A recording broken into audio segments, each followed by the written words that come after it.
പലിശ ആത്മാവിനെ കത്തിക്കുന്ന നിശബ്ദ തീ. പണം മനുഷ്യൻ്റെ ജീവിതം ഉയർത്താനും തകർക്കാനും കഴിയുന്ന ഒരു ശക്തി. പക്ഷേ അതേ പണം അള്ളാഹുവിൻ്റെ കോപത്തിന് കാരണമാകുമ്പോൾ ഇതൊരു സാധാരണ പാപത്തിൻ്റെ കഥയല്ല. ഇത് അള്ളാഹുവും അവൻ്റെ ദൂതനും എതിരായി പ്രഖ്യാപിച്ച യുദ്ധത്തെക്കുറിച്ചാണ്. പലിശ എന്താണത്? അറബിയിൽ റിബ എന്ന് വിളിക്കുന്നു. അതെന്താണ്? ഒരു വ്യക്തി മറ്റൊരാൾക്ക് പണം കൊടുക്കുമ്പോൾ അവൻ തിരികെ ചോദിക്കുന്നത് അതിലധികം. ഇതൊരു ലാഭം പോലെ തോന്നും, പക്ഷേ അതൊരു അനീതിയാണ്. ഇസ്ലാമിൻ്റെ കാഴ്ചപ്പാട് വളരെ വ്യക്തമാണ്. അള്ളാഹു അനുവദിച്ചിട്ടില്ലാത്ത ഒന്നാണ് പലിശ. ഖുർആൻ മുന്നറിയിപ്പ് നൽകുന്നു. അള്ളാഹു പറയുന്നു, ഇല്ലദീന യഅ്കുലൂന റിബ ലാ യഖൂമൂന ഇല്ലാ കമാ യഖൂമുൽ ലദീ യതഖബ്ബതുഹു ശൈത്താനു മിനൽ മസ്സി. പലിശ കഴിക്കുന്നവർ ശൈതാൻ സ്പർശിച്ചവനെ പോലെ മാത്രമേ ഉയർത്തെഴുന്നേൽക്കൂ. ഇനി മറ്റൊരു ശക്തമായ ആയത്ത്, ഫഇല്ലം തഫ്അലു ഫദനൂ ബിഹർബിൻ മിനല്ലാഹി വറസൂലിഹി. നിങ്ങൾ പലിശ ഉപേക്ഷിക്കാത്ത പക്ഷം അള്ളാഹുവിൻ്റെയും അവൻ്റെ ദൂതൻ്റെയും യുദ്ധം സ്വീകരിക്കൂ. പ്രവാചകൻ മുഹമ്മദ് സ്വല്ലല്ലാഹു അലൈഹി വസല്ലം പലിശയെക്കുറിച്ച് വളരെ ശക്തമായി മുന്നറിയിപ്പ് നൽകിയിട്ടുണ്ട്. പ്രവാചകൻ മുഹമ്മദ് സ്വല്ലല്ലാഹു അലൈഹി വസല്ലം പറഞ്ഞു, ലാന റസൂലുള്ളാഹി ആകില റിബ വ മുക്കിലഹു വ കാതിബഹു വ ഷാഹിദൈഹി. പലിശ സ്വീകരിക്കുന്നവനും കൊടുക്കുന്നവനും എഴുതുന്നവനും സാക്ഷ്യം നിൽക്കുന്നവനും എല്ലാവരും ശപിക്കപ്പെട്ടവരാണ്. ഇനി മറ്റൊരു ഭീകര ഹദീസ്, ദിർഹമുൻ റിബ യഅ്കുലുഹു റജുൽ അശദ്ദു മിൻ സിത്തിൻ വദലാദീന സനിയ. ഒരു ദിർഹം പലിശ 36 പ്രാവശ്യം വ്യഭിചാരത്തേക്കാൾ വലിയ പാപമാണ്. റിബ തലാദത്തുൻ വസബൂന ബാബ.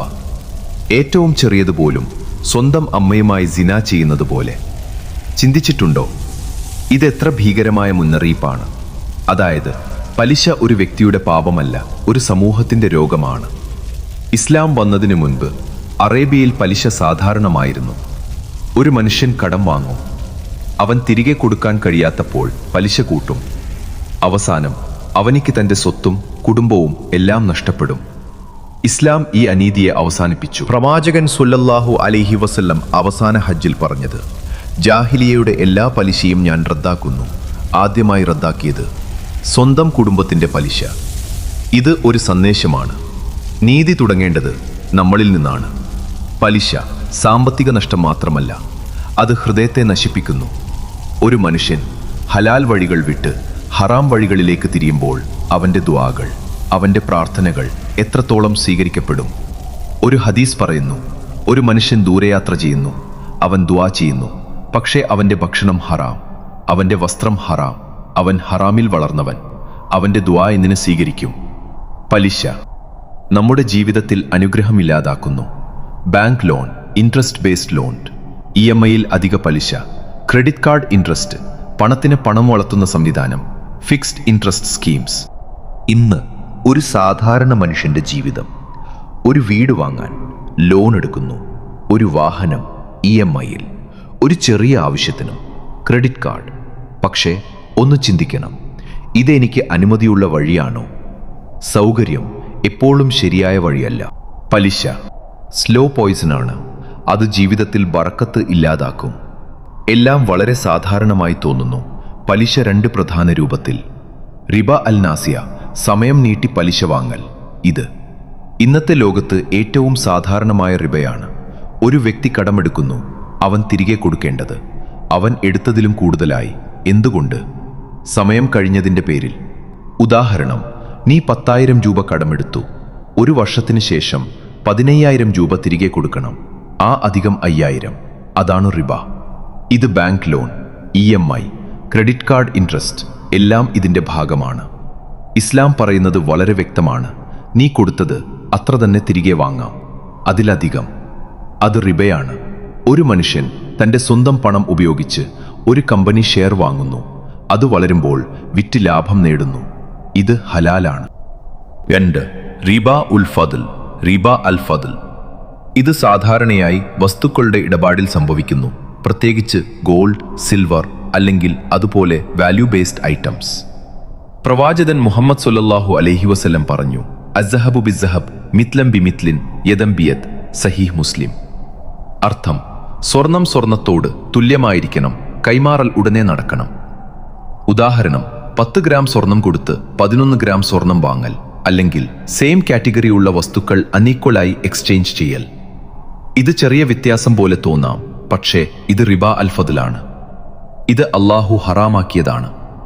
ഒരു മുസ്ലിമിന്റെ ഹൃദയം ചോദിക്കണം, ഇത് ഹലാലാണോ? പലിശ ഒഴിവാക്കുന്നത് എളുപ്പമല്ല, പക്ഷേ അത് അസാധ്യമല്ല. ഇസ്ലാം വിലക്കുന്നത് മാത്രമല്ല, അതിന് പകരം നൽകുന്നു. ഹലാൽ ബിസിനസ്, പ്രോഫിറ്റ് ഷെയറിംഗ്, മുദറബ, ഇൻട്രസ്റ്റ് ഫ്രീ മാമലാത്ത്, സഹായം, സഹോദരത്വം. അള്ളാഹു പറയുന്നു, വ അഹല്ലല്ലാഹുൽ ബൈഅ വ ഹറമ റിബ. അള്ളാഹു വ്യാപാരം ഹലാലാക്കി, പലിശ ഹറാമാക്കി. ഹലാൽ വ്യാപാരം, സഹായം, ന്യായമായ ഇടപാടുകൾ, പലിശ ഒഴിവാക്കുന്നത്. നമ്മുടെ സമ്പത്ത് കുറയ്ക്കില്ല, അത് നമ്മുടെ ആത്മാവിനെ രക്ഷിക്കും. പണം വർദ്ധിപ്പിക്കുന്നതല്ല വിജയമെന്ന്, ആത്മാവ് രക്ഷപ്പെടുന്നതാണ് യഥാർത്ഥ വിജയം. നമ്മൾ തിരഞ്ഞെടുക്കേണ്ടത് സൗകര്യമോ അല്ലെങ്കിൽ അള്ളാഹുവിൻ്റെ പ്രസാദമോ. പലിശ പണം കൂട്ടും, പക്ഷേ അത് ആത്മാവിനെ നഷ്ടപ്പെടുത്തും. പണം വളരുന്നത് വിജയമല്ല, ഹലാൽ വഴിയിൽ ജീവിക്കുന്നത് തന്നെയാണ് യഥാർത്ഥ വിജയം. പലിശ ഒരു രീതിയിൽ മാത്രം ഉണ്ടാകുന്ന ഒന്നല്ല. ഹലാൽ വഴി സമ്പാദിക്കുന്നത് സൗകര്യമുള്ള വഴിയായിരിക്കണമെന്നില്ല, പക്ഷേ അത് അള്ളാഹുവിൻ്റെ അനുഗ്രഹമുള്ള വഴിയാണ്. അതാണ് യഥാർത്ഥ വിജയം. ഹലാൽ വഴി സമ്പാദിക്കാൻ സമയം വേണം, പക്ഷേ അത് അള്ളാഹുവിൻ്റെ അനുഗ്രഹത്തോടെ വളരും. പെട്ടെന്ന് കിട്ടുന്ന പണം എല്ലായ്പ്പോഴും ശരിയായ വഴിയല്ല, പക്ഷേ ഹലാൽ വഴി വരുന്ന സമ്പത്ത്, അതിൽ ബറക്കത്തുണ്ടാകും. ഇന്ന് പലിശ, അത് നമ്മുടെ മൊബൈൽ സ്ക്രീനിലെത്തി. Forex, crypto, stock market. ഒരു മുസ്ലിം ട്രേഡർ ഒരു കാര്യം മനസ്സിലാക്കണം, വ്യാപാരം ഹലാലാണ്, റിബ ഹറാമാണ്. പക്ഷേ loan, leverage, interest based trading, അതേ ലാഭം റിബയായി മാറും. ഒരു വസ്തു സ്വന്തമാക്കാതെ വിലയുടെ മാറ്റത്തിൽ മാത്രം ലാഭം നേടുന്നത് അത് വ്യാപാരമല്ല. ഇന്നമൽ മൈസിർ റിജ്സും മിൻ അമലി ശൈത്താൻ. ഇത് ശൈതാന്റെ അഴുക്കാണ്. 100 രൂപ ഇടൂ, 1000 രൂപ നേടൂ. ഇത് ഇൻവെസ്റ്റ്മെന്റ് അല്ല, ഇത് ട്രേഡിംഗ് അല്ല, ഇത് ചൂതാട്ടമാണ്. ഒരു മനുഷ്യൻ 1000 രൂപയ്ക്ക് വാങ്ങി 1300 രൂപയ്ക്ക് വിറ്റാൽ അത് ഹലാലാകാം. പക്ഷേ ഓണർഷിപ്പ് ഉണ്ടെങ്കിൽ മാത്രം, റിബ ഇല്ലെങ്കിൽ മാത്രം പണം വളരുന്നത് വിജയമല്ല.